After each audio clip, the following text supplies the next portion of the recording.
yang didirikan sejak tahun 1990 oleh almarhum Bapak Haji Suprapto Suparno, dan dalam menjalankan bisnis beliau selalu mengedepankan nilai-nilai yang berbagi, memberi dan menyantuni, dan saling menghargai baik kepada seluruh pihak internal maupun eksternal perusahaan. Sebagai perusahaan nasional yang bergerak di bidang jasa kurir dan ekspres logistik, JNE terus berkomitmen memberikan pelayanan terbaik kepada seluruh pelanggan masyarakat serta pemerintah. Oleh karena itu, sebagai bentuk dukungan terhadap hal tersebut, JNE mendukung program pemerintah dalam proses distribusi beras bantuan sosial yang diberikan kepada masyarakat bekerja sama dengan pihak terkait. Saat pandemi, perusahaan bersama seluruh stakeholder dan pihak terkait, tidak hanya beras, tetapi kami juga melakukan penanggulangan pandemi COVID, mulai dari pengiriman masker, tabung oksigen, hingga alat-alat kesehatan. Serta perusahaan juga membantu upaya pemerintah dalam penanggulangan COVID dengan melakukan kegiatan vaksinasi hampir di seluruh cabang di Indonesia, di cabang JNE, dan bekerja sama dengan masyarakat serta pemerintah setempat. Selain itu, perusahaan juga memberikan donasi bekerja sama dengan beberapa pihak untuk mendukung pemerintah dan masyarakat. Konteksnya dalam upaya pemulihan ekonomi, ini juga kita bekerja sama dengan banyak sekali UKM yang sekarang menjadi tulang punggung kebangkitan ekonomi Indonesia. Sesuai nilai perusahaan, berbagi, memberi, dan menyantuni, dan selalu mendukung penanggulangan COVID dan upaya pemulihan ekonomi, perusahaan sangat aktif dalam bidang kemanusiaan, baik kepedulian terhadap anak yatim, fakir miskin dan duafa, serta bencana. Sehingga sesuai tagline kami Bapak Ibu, Connecting Happiness, itu merupakan sebuah DNA kami, bagaimana kami menghubungkan semua aspek yang saling terhubung di negara ini agar kita bisa maju bersama. Kurang lebih, kalau ada kata-kata yang salah dari apa yang saya ucapkan, saya minta maaf, tetapi itulah statement dari perusahaan yang diwakili oleh saya untuk disampaikan kepada rekan-rekan jurnalistik. Selamat siang, wassalamualaikum warahmatullahi wabarakatuh. Baik, sebentar rekan-rekan jurnalis.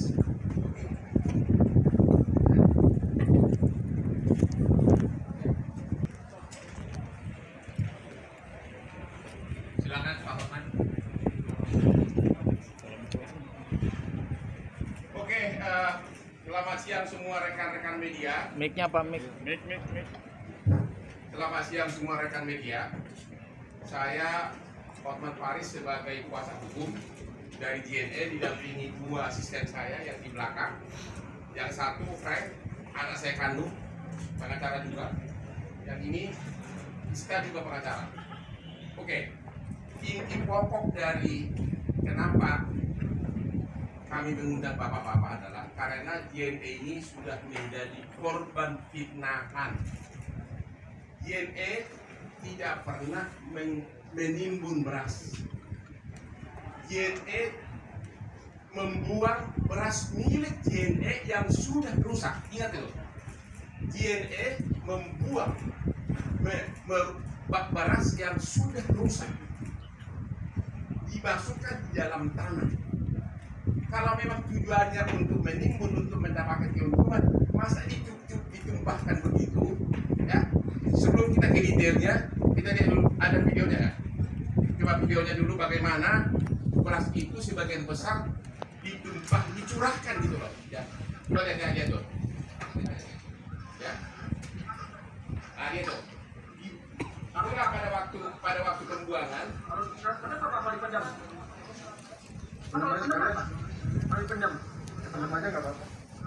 Nah, dia tuh berasnya itu kita harus. Jadi berasnya itu semuanya, walaupun ada satu dua dalam karung, tapi semuanya ditumpahkan ke dalam tanah, baru kemudian ditutupin.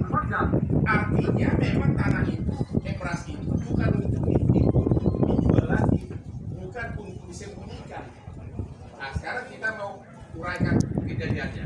Jadi proyek bantuan presiden ini, bantuan beras presiden ini dilakukan melalui Kementerian Sosial dan Bulog. Kemudian Bulog menunjuk perusahaan SSI sebagai rekanan. Dan khusus untuk distribusi untuk pengiriman ke warga disubkontrakkan ke PT JNE. Disitulah. Jadi JNE hanya sebagai transportasi untuk mengantar ke setiap kepala keluarga atau kepada lurah atau RT RW, istilahnya KPN ya, keluarga penerima manfaat. Oke, ini proyek ya, saya uraikan di sini.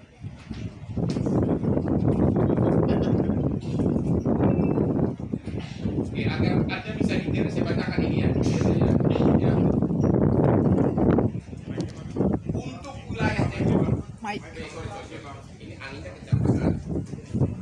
Untuk wilayah Depok, ya, beras yang didistribusikan oleh JNE sebanyak, ini catat ini, 6.199 ton.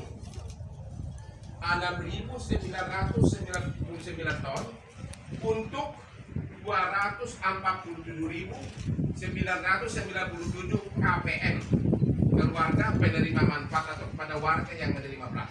Ingat ya, nanti tonnya ini nanti relevan. Jadi total berasnya itu 6.199 ton. Tentu Anda maklum, 6.000 ton begini diangkut, kemungkinan kerusakan pasti ada, kena hujan dan sebagainya. Menurut kontrak, kalau ada kerusakan, maka itu tanggung jawab dari JNE. JNE harus mengganti dengan beras baru. JNE harus mengganti dengan beras baru. Maka setiap ada kerusakan, JNE meminta lagi kepada SNI beras baru untuk mengganti yang rusak, dan JNE membayar dengan cara memotong honornya. Namanya debit note, bukti dokumennya semua ada. Itu dokumennya sudah kita bawa nih. Itu ada dokumennya, berbox-box ada. Jadi kalau dari 6.199 ton beras dari Banpres ini, kalau ada yang rusak, maka itu menurut kontrak tanggung jawab dari JNE. JNE harus mengganti rugi. Dan rakyat nggak boleh dirugikan. Caranya, JNE minta lagi beras tambahan, mengganti beras yang rusak, dan itu disampaikan ke keluarga penerima manfaat. Pertanyaannya, berapa jumlah beras yang rusak? Oke. Jumlah beras yang rusak dari 6.199 ton hanya 3,4 ton. 3 ton apa itu? 3,4 bahasanya apa? 3.400 kilo atau 3,4 ton. Jadi yang nulis yang mengatakan 340 ton itu hoax loh, pencemaran nama baik loh, ntar gue pidanai lo satu-satu. Ya, jadi bukan 340 ton, bukan 34 ton yang rusak, 3,4 ton dari 6.199 ton. Nah, kalau secara presentasi hanya 0,05%, bukan 0,5%, 0,05%. Berapa itu? Yang jago matematik sampai sini. Hah? Kurang dari setengah persen yang rusak. Kurang dari setengah persen yang rusak. Yaitu 3,4 ton dari 6.199 ton. Oke. Untuk yang 3,4 ton ini yang rusak oleh JNE sudah dipesan penggantinya dari SSI sebagai rekanan dari Bulog, dikirimkan SSI kepada JNE, oleh JNE dikirim lagi ke semua keluarga penerima manfaat. Artinya apa? Nah, ini dari aspek hukumnya nih, ini jangan lupa nih. Artinya apa? Karena beras pengganti sudah dikirim pakai uangnya JNE, maka beras yang rusak ini adalah milik dari JNE. Mau dikemanain kek, mau dipakai untuk apa kek, itu urusannya. Jadi yang mengatakan bahwa dihimpun itu fitnah dan pidana. Yang kedua, beras ini biar Anda tahu, itu kejadiannya rusak itu bulan Mei tahun 2020. Selama 1,5 tahun beras rusak ini disimpan di gudang JNE yang 3,4 ton selama 1,5 tahun disimpan di gudang JNE. Cuma Anda tahu dong, makin rusak, makin busuk, akhirnya dicarilah inisiatif agar beras ini dibuang saja. Karena kalau diedarkan ke masyarakat, takut nanti disalahgunakan, takut nanti dituduh kita menjual beras pampres. Akhirnya ada ide, ya udah dikubur aja. Kebetulan ada lahan yang penjaganya setuju. Nah itu kan nanti ada kaitannya juga tuh. Karena yang membongkar ini adalah orang yang mengaku sebagai pemilik tanah tersebut yang tidak ada kaitan sama kita dan tidak ada kaitan sama pampres ini. Kalau dia memang merasa memilih hak atas tanah, itu perkara terpisah, itu perkara perdata. Dialah yang mengekspos ini, dialah yang mengarang cerita ini, seolah-olah kita menyembunyikan bantuan presiden. Padahal itu adalah beras milik dari JNE, ya. Apalagi ya, sudah hampir semua ya. Oke, jadi secara hukum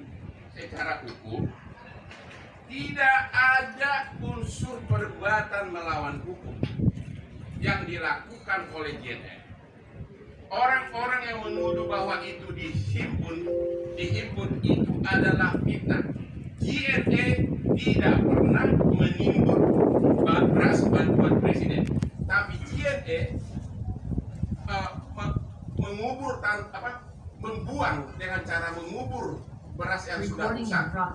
Sedangkan beras penggantinya dipesan baru dan kemudian dibagikan ke rakyat. Dari kantong sendiri, JNE sebagai perusahaan pengangkutan membeli dengan cara honornya dipotong untuk mengganti beras yang sudah rusak. Kemudian beras yang bagus dan yang baru ini dibagikan ke rakyat, sedangkan beras yang sudah rusak tentu itu sudah milik dari JNE, itu disimpan lama di gudang, tapi kan sudah terlalu lama, akhirnya ada inisiatif untuk dikubur. Kalau memang ada niat untuk menambah mau korupsi atau menambah keuntungan, kenapa dikubur? Kenapa dicurahkan begitu berasnya? Ya dijual aja lagi ke pasar diam-diam. Ini enggak kan, adanya kan videonya ini, beras tersebut dicurahkan, dirusak, dibuang ke dalam tanah. Itulah bukti bahwa memang sama sekali tidak ada niat untuk korupsi atau apapun, karena memang ini beras kita, beras milik JNE. Sekali lagi, tidak ada unsur melawan hukum, tidak ada unsur beras bantuan presiden yang disalahgunakan atau dikorupsi. Rakyat semua sudah mendapatkan haknya. Coba diangkat dulu satu ke meja. Coba angkat ya, coba angkat ini. Inilah buktinya semua. Coba. Buka. Ini Pak, taruh sini semua. Ya. Ini adalah 247.997 KPM. Ini ada semua. Ini box ke depan semua. Angkat semua, Bos. Ya. Nah, itu dia contohnya. Ini semua tanda tangan dari ini. Ini ada semua tanda tangan rakyat penerimaan. Ini semua isinya ini sama semua. Inilah bukti bahwa 100% rakyat penerima beras bantuan presiden. Inilah bukti bahwa 100% rakyat KPM, keluarga penerima manfaat atau rakyat penerima beras ini sudah menerima semuanya. Ya.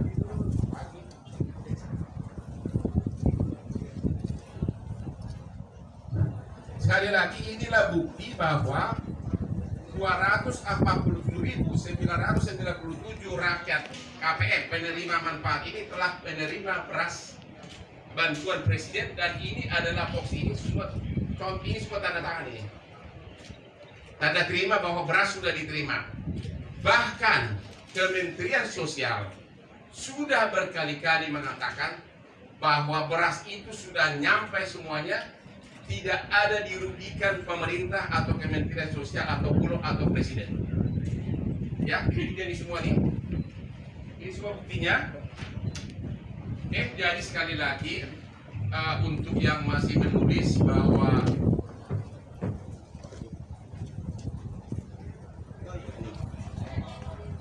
sekali lagi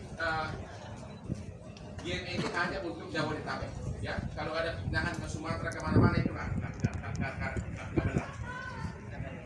Dan hanya beras. Ada yang menggosipkan penormi itu fitnah. Sekali lagi, kenapa kasus ini meledak? Ternyata ada oknum inisial R yang merasa mengaku pemilik tanah tersebut, dan dia sudah lama bermasalah dengan siapa yang benar-benar atas tanah tersebut, dan kemudian akhirnya dia tahu ada beras yang sudah rusak di timur sini. Itulah dibuka ke permukaan agar viral, agar mendapat perhatian. Sekali lagi, kita JNE tidak merasa sebagai pemilik atas tanah tersebut. Mau diambil itu tanahnya terserah, mau mereka berperkara serah. Ya, kita hanya meninjau waktu itu oleh petugas yang menguasai tanah. Boleh dikubur, boleh. Dan itu murni masalah perdata. Jadi kalau ada orang yang teriak-teriak, nggak ada kaitan sama bantuan presiden. Dia pakai fitnahan bantuan presiden ini agar kasus perdatanya mencuat. Itu fitnah, orang itu akan kita laporin. Makanya ini somasi juga. Siapapun orangnya, ya, itu fitnah. Masalah perdata nggak ada kait. Jangan dikaitkan masalah kepemilikan tanah dengan beras bantuan presiden. Oke, jadi sementara itu dari JNE. Sekali lagi, pointernya adalah satu, beras yang dibagikan. Tugas dari JNE adalah membagikan beras 6.199 ton yang rusak cuma 3,4 ton atau 0,05%. Yang rusak itu sudah diganti dengan beras yang baru, dikirimkan ke rakyat. Beras yang rusak menjadi milik JNE, kemudian oleh JNE disimpan di gudang lama, baru kemudian sesudah setahun lebih baru dibuang. Jadi JNE sama saja membuang dia punya beras sendiri, atau sama saja kalau saya membuang berlian buah ini, siapa yang ribut? Ini kan milik saya. Jadi memang Indonesia ini paling jago bikin fitnah. Terima kasih. Kalau ada pertanyaan silakan. Yang